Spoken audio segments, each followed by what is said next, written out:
किसी को नजर लग जाए, बार बार बीमार हो जाए, बार बार ऐसा भूत प्रेत जैसा आपको लगे कि इसको ये प्रॉब्लम सता रही है, सभी आप लोगों से हाथ जोड़ के वंदना करता हूँ। हमारा जो चैनल है श्री सोनू महाराज, वो चैनल जरूर सब्सक्राइब करें और इन वीडियो को शेयर करते रहिए। श्लोक है वो कहां से शुरू होता है, कौन सा अक्षर है पहला और लास्ट क्या है, थोड़ा सा बताइए। शर्म मत करो, मैं बता दूंगा ना। धर्म क्षेत्रे कुरुक्षेत्रे संवेता युयुथान माम का पांडवे क्षैव किम कुर्वत संजय। ये धर्म से शुरू हो रही है गीता और म पे खत्म हो रही है। 18वें अध्याय के लास्ट में श्लोक में आधा म आ रहा है और पूरा म आ रहा है, आधा र आ रहा है। धर्म ही गीता क्या है? धर्म ही गीता है, गीता ही धर्म है।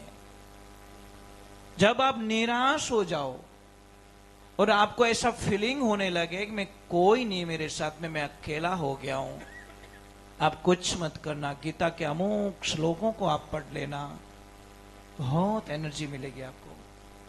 आप कल्पना नहीं कर सकते इतनी पावर मेरे में कैसे आ गई। गीता क्या है? एक मृत्यु शैया पे सोए हुए व्यक्ति के लिए जीवन दान है, प्राण शक्ति एनर्जी बढ़ जाती।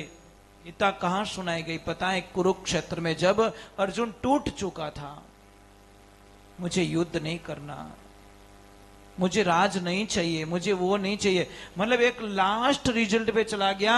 उस वक्त में भगवान ने ये गीता सुन के उनको इतनी एनर्जी दे दी कि पूरा महाभारत का इतिहास बदल गया। इसलिए एक कमजोर निराश व्यक्ति को गीता का अध्ययन करना चाहिए। उसमें इतनी इतनी एनर्जी भरे श्लोक हैं। अगर किसी को नजर लग जाए, बार बार बीमार हो जाए, बार बार ऐसा भूत प्रेत जैसा आपको लगे कि इसको ये प्रॉब्लम सता रही है, तो गीता के 11वें अध्याय का 36वां श्लोक आप बार बार उसको पढ़िए और एक ताबीज बना के गले में बांध दीजिए। आपको कोई भी भूत प्रेत की बाधा आपको कभी नहीं सताएगी। इतना बढ़िया इलाज बताया गया है, पर कोई करता ही नहीं है। हमारी आदतें थोड़ी अलग हो गई है। एक बात का ध्यान रखना साहब, जिंदगी बड़ी अजीब सी है। हमने लाखों लोगों को देखा है कि जो घर का मंदिर होता है ना, घर का मंदिर, घर के मंदिर में आप पूजा पाठ करते हो, वहां पे तो कर रहे हो आरती, मंदिर बना यहां पे और इस जगह पे हॉल है, मेन हॉल। आरती पूरी हुई और यहां पे आके चिल्लाना स्टार्ट कर दिया, छोरा कट गयो रे, मोड़ो क्यों करियो रे, यूं ठानी पड़े रे, यूं ढी ठानी पड़े, अने हाका करंडो का अपशब्दों रो प्रयोग। ले अटे बोले जो को भगवान होने ही को नहीं, अने अटे बोले जो को भगवान सुन ले। क्या गलत फहमी है भाई? जो तुम्हारी आरती सुन सकता है वो भगवान तुम्हारी गाली गलौज भी सुन सकता है। इसलिए डरो, थोड़ा डर होना जरूरी है कि भगवान कण कण में विराजमान है, तो आप कोई अपशब्दों का प्रयोग नहीं करोगे। दूसरे नंबर, माता बहनों, एक बात का ध्यान रखना, आप जिंदगी में आपको सब कुछ मिल जाए परंतु आप रे पति रे हम ही नहीं बोलना। आप ये ट्राई करके देखो, क्या है बात है। इन्हों मतलब दुखी जीव है, ये पक्की ठा पड़ गई आज, ये पक्की बात हो गई। ये दुखी आत्माओं बैठी है और मन री बात आओ तो इन तालियां ऑटोमेटिक बाजी महाराज। हमें तो लाज राख जो, साधु संतों ने शब्दों री लाज रखो। मैं सच में, मैं मजाक नहीं कर रहा हूं साहब। आदमी यानी कभी हिम्मत नहीं हारता, पर जब अपने बोल जाते हैं कि कई करियो थे, उन दिन वो पूरा टूट जाता है। ऐसे हिम्मत नहीं हारता आदमी, बहुत जिगर होता है साहब, बहुत मजबूती होती है। पर खुदरा टाबर, खुदरी लुगाई, खुदरू परिवार कह दे कि कई करियो थे, उस दिन उसको कलेजे में चोट लगती है कि इनके लिए मैंने मेरी जवानी खपा दी, मेरा जीने के दिन थे उनको कुर्बानी दे दी, मेरा जीवन इनको दे दिया, फिर भी ये लोग बोल रहे कहीं करियो। ये नहीं होना चाहिए भाई। इसीलिए पति परमेश्वर है, आपके लिए भगवान है।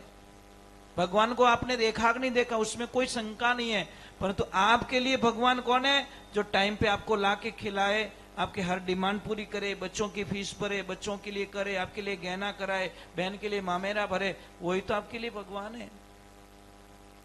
तो घर के अंदर अगर आपने पतिदेव से खाली करना कुछ नहीं है, मैं नहीं कहता कि उनकी पूजा करो कि ये करो, मैं ये कहता हूं खाली भाषा बदल दो, आपके पतिदेव की 20 साल की उम्र बढ़ जाएगी।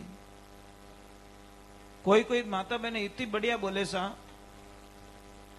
बापड़ा ने भूख लागोड़ी हुए नहीं, भूख मट जाए, इतनी मस्त बोले, मतलब प्रवचन होना, रोटी बनावती जावे, इतना बढ़िया भजन सुनावे कि वो भूख लागोड़ी पे 5 रोटी खाओ पण 1-1.5 में निवड़ जाओ। कहीं करे महाराज, मोटा मोटा फुलका आया, यही गर्मा गर्म। और कोई देवी इतनी बढ़िया होती है ना, क्या बोलूं महाराज, पति को भगवान मानती है कि मेरे पति ईश्वर है मेरे लिए, और इनके पीछे मेरी सारी दिनचर्या अच्छी होती है। आपको एक बात माननी पड़ेगी साहब, ये जीवन इन्हें मजाक तो नहीं ले सकते इसको। मनुष्य जीवन बड़ा अनमोल है, इस जीवन को समझना पड़ेगा। किसी भी भाई बहन को, किसी भी बच्चे को एक मैं निवेदन करना चाहता हूं, आपके जीवन को सुधारना चाहते हो, आपके जीवन में प्लस पॉइंट लाना चाहते हो, तो एक बहुत बढ़िया सूत्र बताया कि आपके बच्चे का जन्मदिन है, चाहे आपका जन्मदिन है, चाहे आपके पोते का जन्मदिन है, पोती का जन्मदिन है, बिदनी सारो जन्मदिन है, तो आपको क्या करना है? वो जन्मदिन पे केक नहीं काटोगे तो चलेगा, पर उस जन्मदिन पे आप रो जटी मन माने उन गौशाला में जावणो और गाय माता रे गुड़ ले जानो, थोड़ा फ्रूट ले जाना, और उन हाथ वो गाय माता ने जिम्माए देना। उन बच्चारी जिंदगी में, उन बायरी जिंदगी में, उस पुरुष की जिंदगी में कभी कोई विघ्न बाधाएं नहीं आएगी महाराज। करना कुछ नहीं है। जो जन्मदिन पे फालतू का जो खर्चा करते हैं, वो खर्चा सिर्फ गाय माता के वहां पे जाके करो, आपका बेड़ा पार हो जाएगा।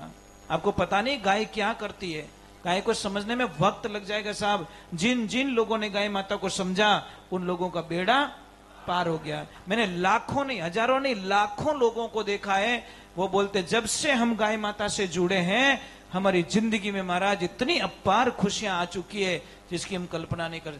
एक पता है, अभी आप नहीं थे, हम बिनमाल गए थे, तो कोई महापुरुष थे, उन्होंने बोला गुरुजी मैं सत्संग, भजन, कीर्तन, यात्रा, गौ सेवा में कुछ नहीं मानता था, परंतु एक दिन कहीं भूल में सत्संग में चले गए, थोड़ा मन बदला और हमने शुरुआत की, गाय माता के चरणों में जाना स्टार्ट किया, गाय माता को समर्पित हुए। अब वो क्या बोल रहे कि मैं हर महीने 6 दिन में मथुरा में निकालता हूं, हर महीने पूर्णिमा मेरी वहां होती है, 1000 काम बिगड़े तो छोड़ के चला जाता हूं। और जब से मैंने कृष्ण के चरणों में जाना स्टार्ट किया, मेरा धंधा दिन दुना रात चौगुना, इतना व्यापार होता है। मैं 10 दिन वहां बिगाड़ता हूं तो मेरा टारगेट होता है वो 10 दिन में पूरा हो जाता है, इसमें कोई शंका नहीं है। समर्पण भाव करके देखो, आप एक बार समर्पण भाव करके देखो। अपन तो भगवान ने एक ही कहना, माताजी ने, हे माताजी મને इतनी हिम्मत दे दे कि मारी वजह मारो समाज दुखी नहीं रहनो, मारो परिवार दुखी नहीं रहनो, मारो पाड़ोसी दुखी नहीं रहनो, मारे मार्केट में कोई व्यापारी दुखी नहीं रहनो, कोई ग्राहक मारू दुखी नहीं रहनो, और कोई रोड माते हाले वो गाड़ी वालों ही मारू दुखी नहीं रहनो। इतनी मने एनर्जी दे दे, इनो मोटी भक्ति दुनिया में कोई वे नहीं सके। समझने की कोशिश करो महापुरुषों। ऐसे 11:15 हो चुके हैं, मैं 1-2 भजन गा लेता हूँ क्योंकि 12 बजे तक की आदेश मिला हुआ है, फिर आरती कर लेंगे। और आरती के बाद में एक बहुत अच्छी बात बताऊंगा, वो थोड़ा आप, क्योंकि समय बहुत तेजी से जाता है ना, एना काम में बेगू बेगू घणो जावे, અને કટે ટ્રેન મોડી રહે તો બધો ટાઈમ તૂટે કોને, કણે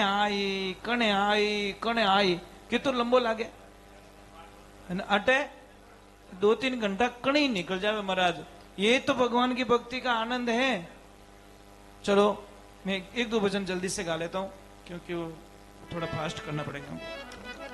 नियमों का उल्लंघन नहीं कर सकते। जो नियम है वडेर का, वो नियम के अनुसार ही चलेंगे। 12 बजे आरती का बोला है, 12 बजे से आरती कर दूंगा, ठीक है।